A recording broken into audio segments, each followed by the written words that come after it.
চলন্ত বাস হঠাৎ করে ব্রেক করায় নিজেকে সামলাতে না পেরে স্যারের মুখে ভুলবশত খাবলে ধরে ইয়ানুর।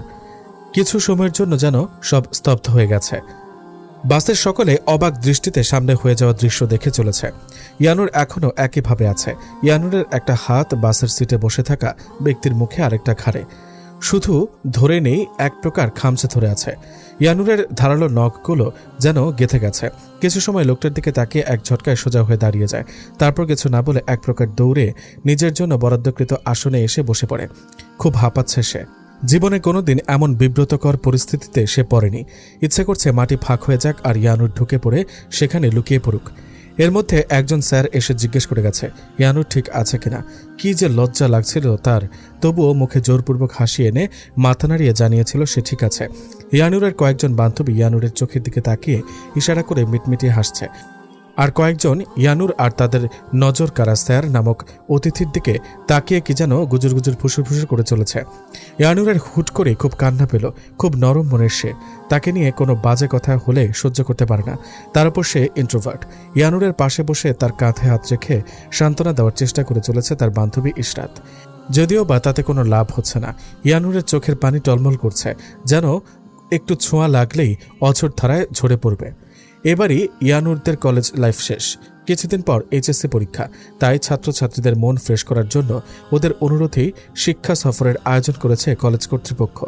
যদিও বা ইয়ানুর আসতে চায়নি, তার অনেক পড়া বাকি। পড়া ছাড়া মেয়েটা কিছুই বোঝে না। ইয়ানুরের বাবা মাকে ইস্টাতেই বুঝিয়েছে যেন তাকে আসতে দেয়। ইয়ানুর অবশ্য এই বিষয় নিয়ে বাবা মায়ের সাথে একটা কথাও বলেনি।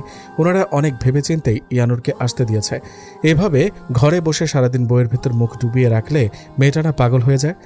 কিছুদিন পর ভার্সিটিতে ভর্তি হবে, বাইরের সম্পর্কে তার খুব ধারণা কম। এজন্য ওনারাই বলে পাঠিয়েছে ইয়ানুরের স্যার তালহা ইয়ানুরের বাসার পরিচিত। তালহাকে দেখে রাখতে বলেছে। মূলত তালহা আর ইশরাতের ভরসাতে ইয়ানুরকে পাঠিয়েছে তার বাবা। এজন্য তালহা এসে জিজ্ঞেস করে গেছে সে ঠিক আছে কিনা। কিছুক্ষণ আগে বক্সে গান ছেড়ে সকলেই নাচছিল। এটাই ওদের কলেজ লাইফের শেষ ভ্রমণ। পরে কে কোথায় চলে যায়, দেখা হবে কিনা কোনোদিন কেউই জানে না। তাই সকলে মিলে আনন্দ করছে। গান শুনে ইশরাতের খুব নাচতে ইচ্ছা করছে, কিন্তু সে ইয়ানুরের জন্য যাচ্ছে না। সবাই এত মজা করছে, অথচ মেয়েটা কানে হেডফোন লাগিয়ে বই নিয়ে এখানেও পড়া লাগিয়ে রেখেছে। বাইরের দিকে মুখ রেখে ইয়ানুর বলল, তুই গিয়ে নাচতে পারিস শিশু, কিন্তু কোনো কিন্তু না, আমার কোনো সমস্যা হবে না, আর আমাকে নিয়ে এত চিন্তা করতে হবে না, এখানেই তো। ইশরাত খুশি হয়ে ইয়ানুরকে জড়িয়ে ধরে চুমু খেতে গিয়ে ফিরে এলো, কারণ ইয়ানুর ভ্রু কুঁচকে তার দিকে তাকিয়ে আছে। আর সে যে এসব পছন্দ করে না তা মাথা থেকে বেরিয়ে গিয়েছিল ইশরাতের। ইশরাত নাচার জন্য উঠতে উঠতে বলল, ঠিক আছে দোস্ত, তুই পড়াশোনা কর, আমি একটু নেচে আসি। ইয়ানুর মাথা নাড়িয়ে আবার বইয়ের ভেতর ডুব দেয়। যদিও খুব অসুবিধা হচ্ছে এত হই হুল্লোড়ে পড়তে, তবুও কিছু করার নেই তার। এর মধ্যে হুট করে কেউ এসে ইয়ানুরকে টেনে নাচের মধ্যে নিয়ে যায়। ইয়ানুর কিছু বুঝতেই পারল না কি হচ্ছে তার সাথে। সকলেই তাকে নিয়ে প্রায় টানা হেঁচড়া শুরু করে দিয়েছে নাচার জন্য। ইয়ানুর বলে চলেছে তাকে ছাড়ার জন্য কেউ কানেই নিচ্ছে না। তার হাত ধরে নাচানাচি শুরু করে দিয়েছে। ভাগ্যিস এই বাসে সব ছাত্রী, নয়তো ইয়ানুর এখানেই জ্ঞান হারাতো। মেয়েটা বলে চলেছে, আমাকে ছাড়ো, তোমরা নাচো, আমাকে ছেড়ে দাও, আমি নাচতে পারি না, আমার এসব ভালো লাগে না, প্লিজ তোমরা আমাকে ছাড়ো। কিন্তু কেউ শুনছে না। এমনিতেই মেয়েটা খুব আস্তে কথা বলে। তাদের কানে হয়তো ইয়ানুরের কথা পৌঁছাতেই পারছে না। তার উপর গানের সাউন্ড। কয়েকজন এর মধ্যে ইয়ানুরের কথা শুনেও পাত্তা দিচ্ছে না। ওদের টানাটানিতে সামনের দিকে চলে যায় ইয়ানুর। এর মধ্যে হুট করে গাড়ির ব্রেক করায় নিজেকে সামলাতে পারেনি ইয়ানুর। সামনে থাকা ব্যক্তির মুখ আর ঘাড়েই ধরে নিয়েছে আচমকা। না ধরলে হয়তো এতক্ষণে রাস্তায় গিয়ে পড়তো বাসের দরজা দিয়ে। ইশরাত ইয়ানুরের মাথায় হাত বুলিয়ে দিয়ে সান্ত্বনা দিয়ে চলেছে। সে পেছনের দিকে ছিল, তাই ইয়ানুরকে নিয়ে এত কিছু হলো বুঝতে পারেনি। নিজের মধ্যে অপরাধ বোধ কাজ করছে তার। একটু নাচার জন্য বান্ধবীকে কেমন বিব্রতকর পরিস্থিতিতে পড়তে হলো। কিছু একটা ভেবে ইয়ানুরকে সে প্রশ্ন করে, নূর, তুই তো এখানে বসে পড়ছিলি, তাহলে ওইখানে কি করে গেলি দোস্ত? ইয়ানুর ধীর কণ্ঠে বলে, জানি না, হুট করে কে যেন আমাকে টেনে নিয়ে গেল, বুঝতে পারিনি। থাক, মন খারাপ করিস না কেমন, সব ঠিক আছে বলে পাশের সিটে চোখ যায় ইশরাতের। ওইখানে বসে তাদের ক্লাসমেট রিতা দাঁত কেলিয়ে হেসে চলেছে। ইশরাতের আর বুঝতে বাকি নেই এই কাজকে করেছে। কিছু বলতে নিয়েও চুপ করে গেল ইয়ানুরের কথা ভেবে। তবে চোখ দিয়ে শাসাতে ভুলল না। যেন ইশরাত চোখ দিয়ে বলে দিচ্ছে তোকে পরে দেখে নিচ্ছি। রিতা ইশরাতের চোখ রাঙানিতে পাত্তা না দিয়ে মুখ ভেঙে অন্যদিকে তাকায়। গাড়ি ব্রেক করেছে সাময়িক সময়ের জন্য। সকলে যেন একটু বের হয়ে ফ্রেশ হয়ে নেয়। ইশরাত বলার পরও ইয়ানুর গাড়ি থেকে নামল না। গাড়ি এখন পুরোই ফাঁকা। ইয়ানুরকে একা রেখে ইশরাতও গেল না। তালহা স্যারই এসে পানি দিয়ে গেল। ইয়ানুর যার মুখে খাবলে ধরেছে লোকটা নাকি তালহা স্যারের বন্ধু। উনিও নাকি একজন টিচার, তবে কোথাকার তা জানা নেই। তালহা স্যারই নিয়ে এসেছে ওনাকে গেস্ট হিসেবে। লোকটা আসার পর থেকেই লোকটাকে নিয়ে সকলের কানাঘোষা। লোকটাই সকলের গল্পের একমাত্র টপিক। যেন এমন ছেলে যেন জীবনে দেখেনি কয়েকজন, এমনই ভাব। চোখ দিয়ে যেন লোকটাকে গিলে খাচ্ছে, অথচ লোকটার কোনো দিকে কোনো ভাবাবেগ নেই। এক মনে কানে হেডফোন গুজে চুপটি করে সিটে বসে আছে। পেছনে ফিরে বা আশেপাশে তাকিয়ে দেখারও প্রয়োজন মনে করছে না। নির্দিষ্ট সময়ে বাস এসে সিলেট থামে। গাড়ি থামার সাথে সাথে সকলের নামার যেন প্রতিযোগিতা লেগে গেছে, কার আগে কে নামবে। এত ভিড় ইয়ানুরের কোনো কালেই পছন্দ না, তাই সকলে বের হলেই সে বের হবে এমন ভাবনা নিয়ে চুপচাপ বসে আছে। আর ইয়ানুরকে ছাড়া ইশরাত তো যাবে না, তাই অগত্যা সেও বসে আছে। সকলে নামার পর ইয়ানুর উঠে দাঁড়ায়। ইয়ানুরের আগে আগে ইশরাত যাচ্ছে। ইশরাত নেমে গেছে। ইয়ানুর সামনে পৌঁছাতে কারো কণ্ঠ শুনতে পায়। কাউকে আঘাত করলে সরি বলতে হয়, কেউ কি এটা শেখায়নি? আর এত বড় বড় নখ কি জমিতে হাল চাষ করার জন্য রেখেছো? ইয়ানুর পেছনে তাকিয়ে দেখে ওই লোকটা সিটে এখনো বসে আছে, চোখ নিবদ্ধ ফোনের মাঝে, কিন্তু গালে আর গলায় ওয়ান টাইম ব্যান্ডেজ। ইয়ানুর বুঝতে পারে ওর জন্যই এমন হয়েছে, কিন্তু সে চেয়েও সরি বলতে পারল না। মুখ দিয়ে কথা বের হচ্ছে না, তাই চলে যাওয়া ধরে। পেছন থেকে বিড়বিড় করে লোকটার বলা ম্যানার্সলেস গার্ল শব্দটা তার কানে আসতেই ভুল করল না। ইয়ানুর চোখের পানি মুছতে মুছতে বাস থেকে নামে। যত মোছার চেষ্টা করছে চোখ দিয়ে, ততই পানি ঝরে চলেছে। চোখ দুটো যেন আজ প্রতিযোগিতা করে চলেছে কতটুকু পানি ছড়াতে পারে। হাত দিয়ে না মুছে এবার ওড়নার এক কোণা দিয়ে মুছে চলেছে। ইশরাত এত সময় সামনে থেকে বকবক করে এগিয়ে চলেছে। ইয়ানুর যে তার কথার একটা শব্দ কানে নেয়নি, সেদিকে মেয়েটার হুঁশ কোথায়? এর মধ্যে নাক টানার শব্দে নিজের কথা থামিয়ে ভ্রু কুঁচকে পেছনের দিকে তাকায়। তাকিয়ে অবাক হয়ে যায়। তার প্রাণপ্রিয় বান্ধবী কেঁদে কেটে নাক মুখ লাল বানিয়ে ফেলেছে। আল্লাহ, নূর তোর কি হয়েছে? ব্যথা পেয়েছিস? পড়ে যাসনি তো আবার? এই সেমরি, কথা বলছিস না কেন? আমি ম্যানার্সলেস গার্ল। কোন হালায় তোর এই কথা বলছে? তুই ম্যানার্সলেস হতে যাবি কোন সুখে? তুই দুঃখে? যে বলেছে সে ম্যানার্সলেস, তার 14 গোষ্ঠী ম্যানার্সলেস। হালার ঘরের হালা। ইয়ানুরের দিকে তাকিয়ে না বলছিলাম কত বড় সাহস। ইশরাতের কথায় ইয়ানুর কান্না থামিয়ে নাক মুখ কুঁচকে ফেলে। এই মেয়েটা কোনোদিন নিজের ভাষা সংযত করতে পারবে না। কত করে বলেছে ইয়ানুর এমনভাবে কথা না বলতে, কিন্তু মেয়েটা শুনে কই। ইস্যু, তুই আগে তোর ভাষা ঠিক কর। ছি, মুখের কি ভাষা! ইয়াক, এমনভাবে বলছিস কেন? তোর কান্না দেখে আমার মাথা ঠিক ছিল না, তাই আমি না চাইতেও মুখ দিয়ে বের হয়ে গেছে। এসব বাদ দে এখন, বল কান্না করছিলি কেন? আর কে তোকে ম্যানার্সলেস বলেছে শুনি? পরে বলবো, এখন ভেতরে চল। রোদে আমার ভালো লাগছে না, ফ্রেশ হওয়া দরকার। আচ্ছা চল বলেই দুইজন রিসোর্টের ভেতর ঢুকে পড়ে। ইয়ানুর অবশ্য চারদিক ঘুরে ঘুরে দেখে চলেছে। রিসোর্টটা বেশ সুন্দর। ইয়ানুরের প্রাকৃতিক পরিবেশ খুবই ভালো লাগে, মন চায় হারিয়ে যেতে। কৃত্রিম পরিবেশ তাকে ততটা আকৃষ্ট করতে পারে না। রিসোর্টে ঢুকে যে যার জন্য বরাদ্দকৃত রুমে চলে যায়। এক রুমে 3 জন করে থাকবে। ইয়ানুর ফ্রেশ হয়ে এসে দেখে ইশরাত বিছানায় হাত পা ছড়িয়ে ছিটিয়ে মরার মতো পড়ে আছে। ফ্রেশ হওয়ার কোনো নাম গন্ধই নেই। ইয়ানুর গিয়ে ইশরাতকে ডাক দেয়। ইস্যু, এই ইস্যু, ফ্রেশ হয়ে নে। তোর শরীরে কত জীবাণু এখন জানিস? এসব নিয়ে তুই বিছানায় শুয়ে আছিস কেন? ওঠ। ইশরাত নড়ে চড়ে ঘুমু ঘুমু কণ্ঠে বলে, দোস্ত একটু ঘুমাতে দে। বাসে নেচে হাত পা ব্যথা হয়ে গেছে আমার। তার উপর সেই ভোরে ঘুম থেকে উঠতে হয়েছে। ফ্রেশ হয়ে নাকে। ইশরাত আর কোনো সাড়া দেয়নি। ইয়ানুর অগত্যা আর ডাক দেয় না, জানে টেনে হিঁচড়ে কোনো লাভ নেই। তাই ফোনটা নিজের সাইড ব্যাগ থেকে বের করে বারান্দায় পা বাড়ায়। বারান্দায় গিয়ে ইয়ানুরের চোখ জোড়া শীতল হয়ে যায়। একটা মুগ্ধতা এসে ভর করে। বাতাস এসে নিজের শরীরটা ছুঁয়ে দিয়ে যায়। চোখ বন্ধ করে ইয়ানুর নিঃশ্বাস নেয়। বারান্দা থেকে পাহাড় দেখা যাচ্ছে, কি সুন্দর দৃশ্য। ইয়ানুর কিছু সময় পরিবেশটা উপভোগ করে, তারপর বাড়িতে ফোন করে। বাবা মায়ের সাথে কথা বলতে হবে। মনটা কেমন আনজান করছে। ওদের রেখে ইয়ানুর এত দূরে কখনো আসেনি। ওপাশ থেকে ফোন রিসিভ করতেই ইয়ানুর উৎসাহের সাথে বলে ওঠে, আসসালামু আলাইকুম আব্বু। ওয়ালাইকুম আসসালাম আমার আম্মাজান। আম্মাজান ডাকটা শুনে ইয়ানুর চোখ বন্ধ করে ফেলে। এই ডাকটা শুনলে তার প্রাণ জড়িয়ে যায়। পৌঁছে গেছেন আম্মাজান? হ্যাঁ আব্বু, মাত্র এসে পৌঁছেছি। সে কি কথা আম্মাজান? আগে ফ্রেশ হয়ে রেস্ট নেবেন তা না করে? ফ্রেশ হয়েছে আব্বু, ফ্রেশ হয়েই তোমাকে কল করেছি। আর তোমাদের না জানিয়ে আমি কি শান্তিতে রেস্ট নিতে পারতাম? তোমাদেরও তো টেনশন হচ্ছিল। এবার গিয়ে রেস্ট নিন, এখন পড়াশোনা করার দরকার নেই। ঠিক সময়ে খেয়ে নেবেন আর সাবধানে থাকবেন। আব্বু। আম্মু কোথায়? আপনার আম্মু বাড়িতে আছে, আমি একটু চা খেতে বাইরে এসেছি, পরে কথা বলে নিয়েন। আচ্ছা আব্বু, আম্মুকে বলে দিও আমি ঠিক আছি। আচ্ছা, আর চায়ে কিন্তু একদম চিনি দিতে বলবে না, তোমার কিন্তু চিনি খাওয়া বারণ। আম্মাজান, আল্লাহ হাফিজ আব্বু, আল্লাহ হাফিজ। ইয়ানুর তার বাবার সাথে কথা বলে রুমে ঢুকে, তারপর এক সাইডে গিয়ে শুয়ে পড়ে। ইশরাত পাশেই বেঘরে ঘুমাচ্ছে। সে কখন থেকে তালহা হেসে চলেছে। তালহার দিকে কটমটো দৃষ্টিতে কিছু সময় পরপর তাকাচ্ছে সৌন্দর্য, কিন্তু তালহা তাতে কোনো পাত্তা দিচ্ছে না। সে কিছুতেই তার হাসি থামাতে পারছে না। তোর এই ভয়ঙ্কর হাসি থামাবি তুই? সৌন্দর্য তালহার দিকে রাগী দৃষ্টিতে তাকিয়ে বলে, একদম আমার হাসিকে ভয়ঙ্কর বলবি না বেটা, তবে বলতে পারিস যদি ভয়ঙ্করের সাথে সুন্দর শব্দটা অ্যাড করে নিস তো। সুন্দর আর তোর হাসি, ভাগ্যিস রিসোর্টের রুমগুলো সাউন্ড প্রুফ, নয়তো রাতের বেলা কোনো ভূত প্রেতের হাসি ভেবে পালিয়ে যেত লোকজন। অপমান করা বাদ দে বেটা, তোর গলা আর ঘাড় দেখলে কিছুতেই আমার হাসি থামছে না। আমি কি করব বলতো? এত সুন্দর চেহারায় মনে হচ্ছে কেউ সিল মেরে দিয়েছে।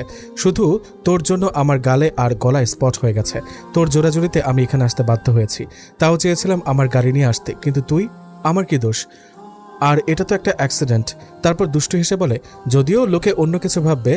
সৌন্দর্য তালহাকে তাড়া করে বলে, বের হতে আমার রুম থেকে।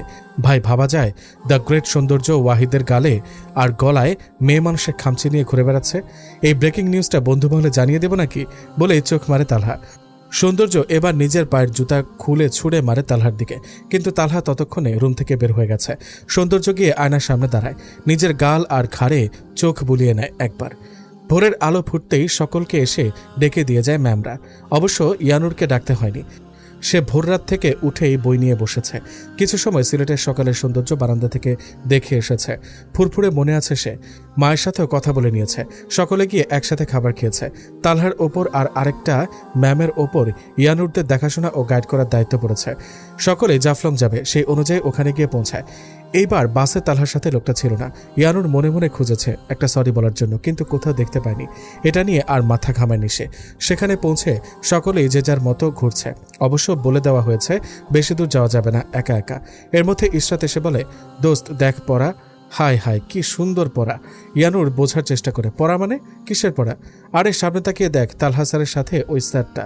আহ, কি সুন্দর দেখতে রে। উনি স্যার হলো কিভাবে? আর পড়া কি? তালহা আমাদের কি হয়? স্যার, আর স্যারের বন্ধু তো স্যারই হয়। বুঝলাম, তাহলে পড়া কি? আরে পরীর মেল ভার্সন কি জানি না, লোকটা কত সুন্দর তাই বললাম পড়া। ইয়ানুর ইশরাতের কথায় মাথা ঘামায় না। ইশরাতকে তার সাথে আসতে বলে, লোকটার দিকে এগিয়ে যায় সরি বলবে বলে। কিন্তু তালহা আর সৌন্দর্যের কাছে পৌঁছেই আরেক বিপত্তি ঘটে। পাথরের সাথে হোঁচট খেয়ে সৌন্দর্যের উপর গিয়ে পড়ে ইয়ানুর। নিজেকে বাঁচাতে সৌন্দর্যের বুকের কাছের শার্ট খামচে ধরে, যার দরুন ইয়ানুরের নখগুলো সৌন্দর্যের বুকে গিয়ে বেঁধে। সৌন্দর্য মিনিটের মাঝে ইয়ানুরকে নিজের থেকে ছাড়িয়ে নেয়, কয়েক কদম পিছিয়ে যায়। নিজের বুকের দিকে তাকিয়ে শার্ট ঠিক করতে করতে তালহার দিকে তাকিয়ে বলে, স্পেশাল চাইল্ডদের জন্য আলাদা ব্যবস্থা নিতে পারিস না? তুমি নারী নাকি পড়ি? এই গান তো মেয়েদের জন্য গাওয়া হয়েছে, তাই আমি আপনার জন্য গাইলাম। কত কষ্ট করে মাথা খাটিয়ে বের করেছি বলুন তো, আপনি পুরুষ নাকি পড়া? সৌন্দর্য আর তালহা চোখ মুখ কুঁচকে ফেলে ইশরাতের কথা শুনে। এই মেয়েটার নির্ঘাত মাথায় সমস্যা আছে, নয়তো কী সব আবল তাবল কথা বলে চলেছে। নূর আর সহ্য করতে পারল না ইশরাতের কথা। নিজের বান্ধবীকে স্পেশাল চাইল্ড বলে সম্বোধন করেছে, সেই দিকে খেয়ালও দিল না। আর পড়ে যেতে নিয়েছে একবার, জিজ্ঞেসও করল না ঠিক আছে কিনা। যদি ইশরাত ধরত ও পড়ে যাওয়ার সময়, তাহলে কি লোকটা এই কথা বলে ওকে অপমান করতে পারত? মন থেকে যেন উত্তর এলো, কখনোই না। মুহূর্তের মধ্যেই মনটা খারাপ হয়ে যায়। সরি বলার কথাটা ভুলে গিয়ে ইশরাতের ওপর অভিমান করে সেখান থেকে চলে যায়। ইশরাতের কথায় তালহা একটু রাগী স্বরে বলে, এই মেয়ে কি বলছো? মাথা ঠিক আছে তোমার? আর আমি তোমার কি হই? কেন স্যার হন? তাহলে স্যারের সামনে এসব কি বলছো তুমি? পরাণে ভয় ডর বলে কি কিছু নেই? ঠাটিয়ে কানের নিচে একটা দিলে পরি পরা জিন ভূত সব ছুটে যাবে। যাও এখান থেকে। ইশরাত মুখ ভেঙচি কাটে, যেতে যেতে বলে, নিজে তো আমায় পাত্তা দেয় না, এখন অন্য কাউকে পটাবো তার সুযোগটাও দেয় না, বাজে লোক একটা। আরও নানান কথা বলতে বলতে সেখান থেকে চলে যায়। সৌন্দর্য তালহার দিকে তাকিয়ে বলে, কিরে বেটা, তোর পাখি দেখি অন্য ডালে বাসা বাঁধতে চায়।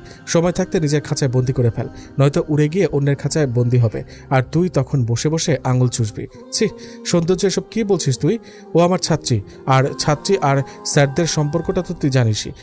আর কিছু তালহা বলার আগেই সৌন্দর্য থামিয়ে দেয়। প্লিজ ভাই, অফ যা, বস্তা পচা ডায়লগ মারিস না। আচ্ছা মারলাম না, যা। তুই এটা বল আমায়, নূরকে তুই স্পেশাল চাইল্ড বললি কেন? যে যেটা তাকে তো সেটাই বলবো না। কোন দিক দিয়ে তোকে ওর স্পেশাল চাইল্ড মনে হয় বলতো? সব দিক দিয়ে, যদিও বা ভালো কিছুই দেখিনি, কিন্তু তুই আমাকে দেখতে পারিস। প্রথমে মুখ আর ঘাড়, আর এখন ডিরেক্ট বুকে। দাঁতে দাঁত চেপে বলে সৌন্দর্য, এটা অ্যাক্সিডেন্ট ছিল সৌন্দর্য, ও তো আর ইচ্ছে করে করেনি, আর তুই ভালো করে না দেখে ভুল করেছিস। বাদ দিলাম সেসব কথা। তুই কি জানিস আমাদের কলেজের সবচেয়ে ব্রাইট স্টুডেন্ট হলো নূর। এবার আমি শিওর দিয়ে বলতে পারি রেকর্ড করবে সে, তো রেজাল্টের রেকর্ডটা ভাঙবে। ভেবেছিলাম তুই মনে হয় একটা পড়াকু এলিয়ান যে সবসময় বইয়ের ভিতর মুখ লুকিয়ে থাকতো, কিন্তু না ভাই, তোর মতো আরেকটা সন্ধান পেয়েছি। আর এমন করে বলিস না, মেয়েটা অনেক সহজ সরল ও নরম মনের মানুষ। তারপর বিড়বিড় করে বলে, শুধু যার সাথে চলে সে ছাড়া। নূর একা একা ঘুরে চলেছে। পেছন পেছন ইসরাত কখন থেকে সরি বলে চলেছে তাকে পাত্তাই দিচ্ছে না। দোস্ত তুই রেগে আছিস কেন বলতো? নূর আশেপাশে চোখ বোলাতে বোলাতে বলে, আমি কি একবারও বলেছি যে আমি রেগে আছি? তোর বলতে হবে কেন? আমি এমনিতেই বুঝতে পারি। বল না দোস্ত। আমি ওই গম্ভীর মুখো লোকটাকে সরি বলতে গিয়েছিলাম গাড়িতে হয়ে যাওয়া ওই ঘটনার জন্য, কিন্তু সরি বলতে গিয়ে আরেক বিপত্তি ঘটিয়ে ফেললাম। আমার ইচ্ছে করছে আমার হাতগুলোকে একটা কঠোর শাস্তি দিতে। এতে তো তোর কোনো দোষ দেখছে না। পরে সরি বলে দিস। লোকটা আমাকে খারাপ ভাবছে ইস্যু। ওই সময় বাসে ম্যানার্সলেস বলেছে, আর তখন স্পেশাল চাইল্ড বলেই মুখটাকে ছোট করে করুণ দৃষ্টিতে তাকায় ইসরাতের দিকে। আমি এখন লোকটার সামনে গিয়ে সরি বলতেও পারবো না। কেন? দেখিস না লোকটার কাছে গেলে কিসব কাণ্ড ঘটে। জীবনে যেগুলো হয়নি সেগুলোই হয়। এত মন খারাপ করিস না দোস্ত। আমি একটা বুদ্ধি দিই কি? কিন্তু কোনো শয়তানি বুদ্ধি দিবি না, আগেই বলে দিচ্ছি। আরে আগে শোন আমার কথা। না শুনে কেন তুই কমপ্লিমেন্ট দিয়ে দিচ্ছিস? আচ্ছা বল শুনি। ওই পাকা তালার কাছে বলে দে, ওই ব্যাটা গিয়ে বলে দিবে সিম্পল। ছি ইস্যু, উনি তোর স্যার হয়। এমনিতে তুই লোকটাকে প্রচুর জ্বালাস, তার উপর ওনার সুন্দর নামটাকে কেন বিকৃতি করছিস? আরে রাখ, উনি তো আর শুনতে পাচ্ছে না। এসব রেখে এবার বল আইডিয়াটা কেমন দিলাম? মন্দ বলিসনি। আমি তাহলে না মানে স্যারকে বলে দিব, আর সরিটা যেন ওই লোকটাকে গিয়ে বলে দেয়। এই প্রথম তুই একটা ভালো আইডিয়া দিলি। আমি সবসময় তোকে ভালো আইডিয়া দিই, তুই আমার গুরুত্ব বুঝিস না। মন খারাপ করে বলে ইসরাত। নূর কিছু বলতে নিবে তার আগেই ওদের সামনে রীতা আর তার সঙ্গী সাথীরা ওদের সামনে এসে দাঁড়ায়। কিরে সুন্দরী রমণীরা, কি নিয়ে আলাপ চলছে শুনি? ইসরাত একটু সামনে এগিয়ে এসে বলে, তোকে বলবো কেন? আর অবশেষে স্বীকার করলে আমরা সুন্দরী। এবার না হয় নিজের অহংকারটা একটু কমিয়ে করিস, ঠিক আছে? তোর মুখটা একটু বেশি চলে ইসরাত। কি করবো বলতো রীতা, কিছু কিছু মানুষকে দেখলে আমার মুখটা কন্ট্রোল হারা হয়ে যায়। তা সারাদিনই তো দুইটা তালহা স্যারের পেছনে পড়ে থাকিস। এখন নতুন জনকে দেখে যেমন আরেকটু বেশি আধিক্যতা করছিস। ভুলেও নজর দিবি না। সৌন্দর্য স্যারের ওপর আমার নজর পড়েছে, সো তাকালেও দুলাভাইয়ের নজরে তাকাবি, বুঝলি? রীতা বলল। ইসরাত কিছু বলতে নিবে তার আগেই নূর ইসরাতের হাত আঁকড়ে ধরে মাথা নাড়িয়ে ইশারায় কিছু না বলতে বলে। এসব ঝামেলা নূরের একদম ভালো লাগে না। তার উপর রীতা যা মেয়ে, কি না কি বলে বা করে বসে। দুজনই অন্যদিকে চলে যায়। সৌন্দর্য ঘুরে ঘুরে সবকিছু ছবি আর ভিডিও করছে। যদিও বা এসব তার কাছে নতুন কিছু না, অনেকবার এসেছে, কিন্তু বাড়িতে তো একজন আছে, না আসতে পেরে অর্ডার দিয়ে দিয়েছে সবকিছু যেন ভিডিও করে সেন্ড করে। ইসরাত একের পর এক সেলফি ক্লিক করে চলেছে। মাঝে মাঝে নূরকেও ডাকছে আসার জন্য, একসাথে তুলবে। নূর একটা তুলেই সরে গেছে। চারপাশটা ঘুরে ঘুরে দেখে উপভোগ করছে। মাঝে মাঝে নিজের সাইড ব্যাগটা থেকে মিনি ডায়েরি বের করে কি যেন লিখছে। এই নূর, আয় না দোস্ত, এখানে পেছনের ভিউটা অনেক সুন্দর, দেখ সেলফি সুন্দর আসছে। কিছুটা জোরেই বলে ইসরাত। তুই তোল তোর সেলফি, আমি এমনিতেই উপভোগ করছি। এসবের চক্করে আসল জিনিস মিস করছিস তুই। এসব স্মৃতি মোবাইলে না রেখে নিজের মনে গেঁথে রাখ। যখন মন খারাপ হবে, চোখের সামনে ভেসে উঠবে, কৃত্রিমত্তা ছেড়ে নিজের চোখ আর মন জুড়িয়ে নে। সৌন্দর্য পাশে ছিল, কথাগুলো শুনতে পায়। নিজের ফোনটা কি যেন ভেবে পকেটে ঢুকে অন্যদিকে চলে যায়। এদিকে ঘোরাঘুরি করে সকলেই রিসোর্টে ফিরে এসেছে। আগামীকাল তারা রওনা দিবে। সকলেই খাবার খেয়ে যে যার রুমে বিশ্রাম নিচ্ছে। তালহা সৌন্দর্যের রুমে এসেছে, সকলের সাথে গ্রুপ কলে কথা বলবে। সৌন্দর্য ফোনের কাছে নিজের মুখটা নিতেই তার এক বন্ধু বলে ওঠে, কিরে চাঁদের গায়ে কলঙ্ক লাগিয়েছে কে? কিরে চাঁদের গায়ে কলঙ্ক লাগিয়েছে কে? রোহানের কথায় সকলেই ভালো করে সৌন্দর্যের ওপর দৃষ্টি নিবদ্ধ করে। এবার সকলে বলে ওঠে, তাই তো, এই সৌন্দর্য তুই লুকিয়ে চুরিয়ে কি করেছিস আমাদের বল বলছি। লক্ষণ তো ভালো মনে হচ্ছে না মামা। শেষমেশ তুই কি করলি, আমাদের বলছিস না কেন? রোহান কৌতুক করে বলে, এই তোরা চুপ যা সবাই। আমাদের চাঁদের গায়ে কলঙ্ক লাগতে যাবে কোন দুঃখে বলতো? চাঁদের গায়ে নূরের ছোঁয়া লেগেছে, বুঝলি সবাই? তালহা বলে। কিরে সৌন্দর্য, ঘুরতে গিয়েও তুইও জুটিয়ে ফেললি? হায় হায়, আমার এখন কি হবে রে? আমি তোকে কত ভালোবাসি এতদিন যাবৎ, তুই কিনা আমাকে ঠকিয়ে দিলি বলে কান্নার অভিনয় শুরু করে রোহান। সৌন্দর্য এদের মজা আর নিতে পারল না। ওয়ে ড্রামাবাজ, তোর ড্রামা অফ কর। দিশানি কি জানে তুই শালা একটা গে? না জানলে সমস্যা নেই, আমি নিজ দায়িত্বে তাকে এই কথাটা জানিয়ে দেব। দিশানির নাম্বারটা জানি কত, মনে পড়েছে, লাস্টে 223। সৌন্দর্যের কথায় রোহানের মুখটা ছোট হয়ে যায়। এই ছেলেটার সাথে একটু মজাও নিতে পারে না, কি করে যেন সিক্রেটগুলো খুঁজে খুঁজে বের করে ফেলে। ভাই আমি তো ওর কথা তোদের কাউকে বলিনি, তুই কি করে ওর কথা জানলি? টপ সিক্রেট বলেই সৌন্দর্য চোখ মারে। এবার জানা কথা সকলে রোহানের ওপর ঝাঁপিয়ে পড়বে। সৌন্দর্য টুক করে কল কেটে দিয়ে স্বস্তির নিঃশ্বাস নেয়। তারপর তালহার দিকে রাগের দৃষ্টিতে তাকিয়ে বলে, তুই কি করে টিচার হলি? এটা আবার কিরকম প্রশ্ন? কিরকম প্রশ্ন, তাই না? তুই টিচার হয়ে এসব কি করে বলিস? নিজের ছাত্রীকে নিয়ে এসব কথা বলতে তোর মুখে বাঁধে না? কথাটা বলে সৌন্দর্য তালহার উপর চড়াও হয়। আহ ভাই ছাড় প্লিজ, তোর এই বডি বিল্ডার শরীর দিয়ে কি করে তুই আঘাত করতে পারিস আমাকে? অনেক কষ্টে নিজেকে সৌন্দর্যের হাত থেকে ছাড়ায় তালহা। তারপর নিজের চুল ঠিক করতে করতে বলে, কোথায় তুই হাতি আর আমি মশা? নিজের দিকে তাকিয়ে তারপর আমার দিকে তাকাবি, দেন মারতে আসবি। তারপর নিজের কাঁধে হাত বুলিয়ে আহ বলে রুম থেকে বের হয়ে যায়। এদিকে সকাল সকাল ইয়ানুর উঠে একটু বাইরে বের হয়। নাস্তা করে তারা রওনা দিবে, তাই ভাবলো আশেপাশের জায়গাটা একটু চোখ বুলিয়ে দেখবে। তার উপর কাল আসার সময় রিসোর্টের গেটের বাইরে একটা বকুল ফুল গাছ দেখেছিল। বকুল ফুল আবার নূরের খুব পছন্দ, তাই পা টিপে টিপে বের হয়। আশেপাশে তেমন কেউই নাই, সকলে ঘুমে বিভোর। এই সময়টা নূরের খুব ভালো লাগে, কেমন যেন জনমানবহীন থাকে। কোনো কোলাহল নেই, শুধু পাখির কিচিরমিচিরের শব্দটা। ফুরফুরে মন নিয়ে রিসোর্ট থেকে বের হয়ে আসে নূর। চারিদিকে একবার দৃষ্টি বুলিয়ে গাছের নিচে চলে যায়। তেমন একটা ফুল পড়েনি, তাও নূর খুশি মনে বসে কুড়াতে থাকে। নিচু স্বরে গুনগুন করে গান ধরে, বকুলের মালা শুকাবে, রেখে দেব তার সুরভি, দিন গিয়ে রাতে লুকাবে, মুছো না কো আমারই ছবি। বাকিটুকু শেষও করতে পারেনি নূর। ওপর থেকে যেন ফুলের বৃষ্টি এসে ওর উপরে পড়ছে।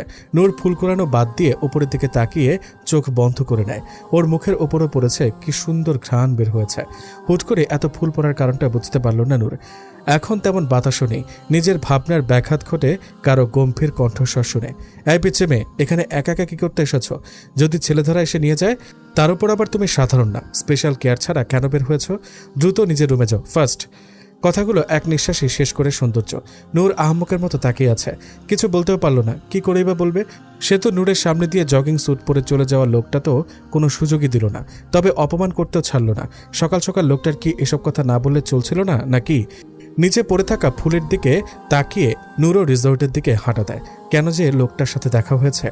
এদিকে বাসে যে যার সিটে বসে আছে। আজ ইসরাত জানলার পাশের সিটে বসেছে। সে কখন থেকে সে বকবক করে চলেছে, থামার নাম নেই। নূর চুপচাপ বইয়ের দিকে একবার তো ইসরাতের দিকে একবার তাকাচ্ছে। মেয়েটার বকবকানিতে কিছুতেই মন বসাতে পারছে না সে। কথা বলতে বলতে এক পর্যায়ে বিষম লেগে যায় ইসরাতের। পানির বোতল বাসের উপরের ব্যাগে নিয়েছিল। নূর উঠে তাড়াতাড়ি ব্যাগটা নিচে নামায়। চেন খুলে পানির বোতল নিয়ে ব্যাগের ভেতর কিছু একটা দেখে ভ্রু কোঁচকায়। পানির বোতল নিজের হাতে নিতেই ইসরাত তড়িঘড়ি করে পানি খায়। নূর ব্যাগ থেকে জিনিসটা হাতে নিয়ে ইসরাতের সামনে বাড়িয়ে ধরে। ইসরাত পানির বোতল দেখে তাড়াতাড়ি জিনিসটা নিজের কাছে নিয়ে নেয়। নূর একইভাবে ইসরাতের দিকে তাকিয়ে আছে। ইসরাত নূরের দিকে তাকিয়ে হাসার চেষ্টা করে বলে, কি হয়েছে দোস্ত? তুই এমন করে তাকিয়ে আছিস কেন? এটা কি? কেন চিনিস না তুই?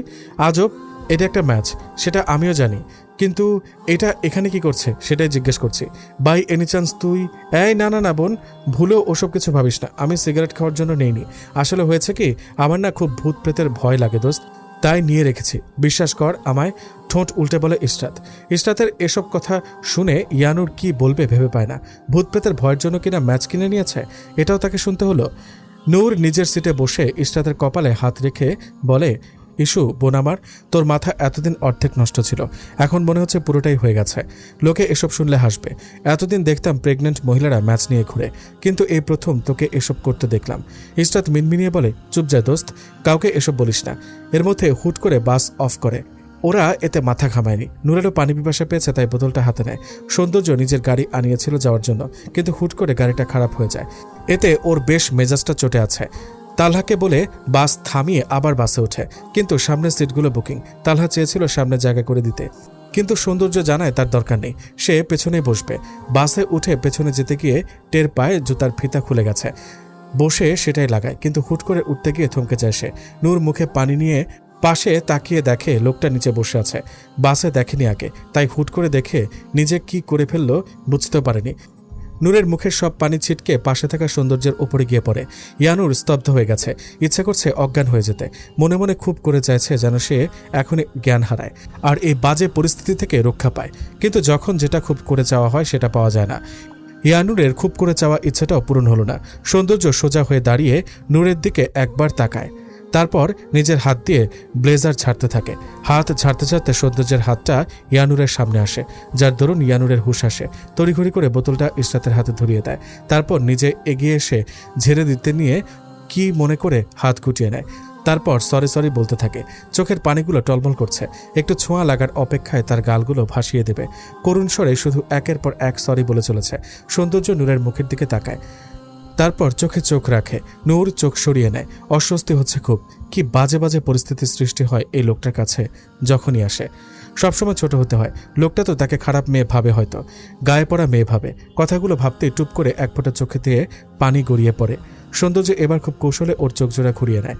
তারপর নূরকে উদ্দেশ্য করে তুমি বলতে গিয়েও থেমে যায়। ফোঁস করে একটা নিঃশ্বাস ছাড়ে। পেছন থেকে যেতে যেতে বলে, ইটস ওকে। নূর ঘাড় ঘুরিয়ে সৌন্দর্যের যাওয়ার দিকে তাকিয়ে থপ করে নিজের সিটে বসে পড়ে। বসেই চোখ জোড়া বন্ধ করে ফেলে। জোরে জোরে শ্বাস নিচ্ছে সে। মনে হচ্ছে কয়েকশো মিটার দৌড়ে এসে হাঁপিয়ে গেছে। ইশরাত এত সময় সিটে বসে দুজনের কাণ্ড দেখেছে সরু চোখে। মনে মনে ভাবছে, যত প্রকার সমস্যা আছে সব এদের সাথেই ঘটছে সিনেমাটিকভাবে। কি আশ্চর্য ব্যাপার। অন্য সময় হলে নূরকে খ্যাপাতো, কিন্তু এখন কেন যেন ইচ্ছা করলো না। হয়তো বিব্রত বোধ করবে।